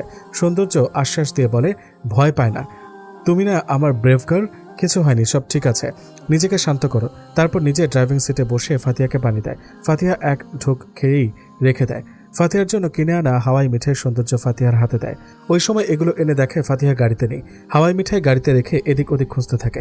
তারপর ফাতিহাকে কুকুরের থেকে বাঁচানোর জন্য দৌড় দিয়ে যাওয়ার আগে নূর তাকে বাঁচিয়ে নেয়। সৌন্দর্য একটা দীর্ঘশ্বাস ছাড়ে। তারপর ফাতিহাকে কোলে তুলে নিয়ে বলে, মাম বি ইজি, আমি তোমাকে গাড়ি থেকে নামার কারণ বা ওই জায়গায় পৌঁছানোর জন্য কিছুই বলবো না, সো কাঁপাকাঁপি অফ করো। নূর আর ইশরাত সামনে থাকা দুইজনের কথোপকথন নীরব দর্শক হয়ে শুনে ও দেখে চলেছে। নূরের বিশ্বাস করতে কষ্ট হচ্ছে এই লোকটা এত কোমল করে কথাও বলতে পারে। সৌন্দর্য গাড়ি চালু করার আগে ফাতিহা মিনমিনিয়ে বলে, আমি ওই আন্টিদের কাছে যাব। কি বললে? আমি ওদের কাছে গিয়ে বসবো। হাত দিয়ে নূরদের দিকে দেখিয়ে বলে ফাতিহা। সৌন্দর্য পেছনের দিকে তাকিয়ে মাথা নাড়িয়ে সম্মতি জানায়। সৌন্দর্য সম্মতি জানাতে দেরি ফাতিহার সিটের ওপর দিয়ে লাফালাফি করে ওদের কাছে দেরি হয়নি যেতে। আরে মাম, কি করছো এসব? ব্যথা পাবে তো। ফাতিহা ততক্ষণে দুজনের মাঝখানে জায়গা করে নিয়ে নূরের কাজ ঘেঁষে বসে ও পড়েছে। সৌন্দর্য আর তেমন কিছু বলেনি। গাড়ি চালাতে চালাতে ওদের দুজনের বাড়ির ঠিকানা জানতে চায়। ইশরাত ঠিকানা বলে দেয়। ফাতিহা দুজনের সাথে গল্প জুড়ে দিয়েছে। ওদের নামও জেনে নিয়েছে। ইশরাত গল্প করার মাঝে মাঝেই অন্য মনস্ক হয়ে পড়ে। তার বিশ্বাস হচ্ছে না এসব কিছু। সৌন্দর্যের মেয়ে এটা কিছুতেই মানতে পারছে না। দেখে তো মনে হয় অবিবাহিত, তার কিনা এত বড় একটা মেয়ে আছে। অবাক করা বিষয়। সারা রাস্তা তিনজন মিলে কথা বলতে বলতে যায়। যদিও বা নূরের গলা তেমন কানে আসেনি সৌন্দর্যের। ফাতিহা আর ইশরাতই জোরে জোরে কথা বলেছে। গাড়ির লুকিং গ্লাসে তিনজনের হাস্যোজ্জ্বল মুখ ভেসে ওঠে। সৌন্দর্য তা গাড়ি চালাতে চালাতে অবলোকন করে। ইশরাতকে নূরের আগে তাদের বাড়ির সামনে নামিয়ে দেয়। এদিক দিয়ে নূরদের বাড়ি ইশরাতদের বাড়ির পরে, তাই নূর গাড়িতে রয়ে যায়। নূরের বাড়ির সামনে এসে গাড়ি থামালে নূর নামতে নিবে, কিন্তু তার ওন্নায় টান পড়ায় পেছনে ঘুরে তাকায়। ফাতিহা নূরের ওন্না টেনে ধরে নূরের দিকে তাকিয়ে আছে। আমাকে তোমাদের বাড়িতে নেবে না? সৌন্দর্য ফাতিহাকে বলে। মাম, কি বলছো? নূর মুচকি হেসে বলে, তুমি যাবে আমার বাড়ি? ফাতিহা মুচকি হেসে সম্মতি দেয়। সে যাবে নূরের বাড়ি। আচ্ছা, তাহলে আসো। না, আমি তো ফান করেছি, যাব না। কেন? আসো, আরেকদিন আসবো, গুড বাই বলেই আবার সামনের সিটে চলে আসে। নূর সৌন্দর্যের দিকে তাকিয়ে বাড়ির ভেতর হাঁটা দেয়। সৌন্দর্য মিনিট দুয়েক পর গাড়ি নিয়ে চলে যায়। এরই মধ্যে যে যার কাজে ব্যস্ত হয়ে পড়ে। সময়ের ধারা তার নিজ গতিতে বয়ে চলে। নূরদের এইচএসসি পরীক্ষা শেষ হয়ে রেজাল্টও দিয়ে দেয়। গত 2 বছরের মধ্যে সবচেয়ে ভালো রেজাল্ট করেছে নূর। পুরো বোর্ডে নূর প্রথম। নূর তার আশানুরূপ রেজাল্ট পেয়েছে। ইশরাতও ভালো করেছে। নূরের মতো না হলেও ইশরাতও ভালো ছাত্রী। ভর্তি পরীক্ষা দিয়ে নূর আর ইশরাত একই ভার্সিটিতে চান্স পায়। এর মধ্যে ওদের সাথে আরও কয়েকজন চান্স পেয়েছে। নূর আর ইশরাত খুব খুশি। জীবনেও ভাবেনি একসাথে থাকতে পারবে, একই ভার্সিটিতে চান্স পাবে। ভার্সিটির লাইফ দুজনেরই ভালো চলছে, তবে কিছু সমস্যাও আছে। সেটা দুজনই এড়িয়ে চলার চেষ্টা করে। এর মধ্যে ইশরাত তালহাকে জ্বালাতে ভোলে না। নূরের অবশ্য দেখা হয় মাঝে মাঝে তালহার সাথে। সৌন্দর্যের সাথে আর কারোরই দেখা হয়নি। সৌন্দর্যকে দুজনই প্রায় ভুলে বসেছে, ব্যস্তময় জীবন পার করছে। পড়াশোনা নিয়ে চলে যাচ্ছে দিন। এর মধ্যে 2 দিন পর এক্সামও শুরু হয়ে যায়। সময় যে কোন দিক দিয়ে যায় বুঝতেও পারে না। অনার্সের জীবন নিয়ে ইশরাতের কত অভিযোগ, আর যে তালহাকে ছাড়া মন বসছে না সেটা বলে না। সব দোষ তার অনার্স পড়া নিয়ে। সব কাজ শেষ করে নূর বাড়িতে এসে মনোযোগ সহকারে পড়াশোনা করতে থাকে। পড়াশোনায় একমাত্র তার ধ্যান জ্ঞান। বিকেলবেলা জানালার ধারে বসে পড়ছিল নূর। এরই মধ্যে নূরের মা হাতে করে একটা শাড়ি নিয়ে এসে তাড়াতাড়ি তৈরি হতে বলে। নূরের ফুফাতো বোনকে বলে শাড়ি পরিয়ে দিতে। যত তাড়াতাড়ি এসেছেন তত তাড়াতাড়ি আবার চলেও গেলেন। নূরকে কিছু বলার সুযোগও দেয়নি। নূর বোনকে জিজ্ঞেস করে কোনো উত্তর পায়নি। সব তার মাথার উপর দিয়ে যাচ্ছে। আপু তাকে সুন্দর করে শাড়ি পরিয়ে হালকা সাজিয়ে চলে যায়। নূর বসে বসে ভাবছে, হচ্ছেটা কি? 2 দিন পর তার এক্সাম, আর এরা কি শুরু করেছে? কিছু সময়ের মাঝে নূরের বাবা আসে রুমে। এসে মেয়ের পাশে বসে মাথায় হাত রেখে বলে, আম্মা, বাবার প্রতি বিশ্বাস আছে না? নূর মাথা নাড়ে। বাবা যা করছি তোমার ভালোর জন্যই করছি। বাবারা মেয়েদের কখনো জলে ভাসিয়ে দেয় না। আমি ভেবেচিন্তে সব করি, তুমি তো জানো। শুধু একটু ভরসা রেখো। তারপর মুখটা অন্যদিকে ঘুরিয়ে চলে যান। নূরের মন কু ডাকছে। অজানা ভয়ে হৃৎপিণ্ড ধপাস ধপাস করে শব্দ তুলছে। কিছু সময়ের মাঝে নূরের মা আর দুজন মহিলা এসে নিয়ে যায় নূরকে। নূর রোবটের মতো চলতে থাকে। আসল ঝটকা তো খায় তখন, যখন কাজী কবুল বলতে বলে। বাবার দিকে ছলছল দৃষ্টিতে তাকায় একবার। কিছু বলার ভাষা হারিয়ে ফেলেছে নূর। হায় হায়, এ কি ছিল তার জীবনে? সব আশা, স্বপ্ন, ভরসা সব এক নিমিষে শেষ হয়ে গেল। ওই দিক দিয়ে কাজী বারবার নূরকে কবুল বলতে বলছে। সেই দিকে তার খেয়াল কই, সে তো বাবার দিকে তাকিয়ে জীবনের হিসাব মিলাচ্ছে। নূরের বাবা করুণ চোখে তাকায়। বাবার তাকানো দেখে নূর মুখ দিয়ে কবুল বলা ব্যতীত একটা টু শব্দও বের করেনি। না জেনে না দেখে অজানা সম্পর্কে জড়িয়ে গেল। সব স্বপ্ন, সব আশা বিসর্জন দিল। প্রথম পরিচ্ছদের সমাপ্তি।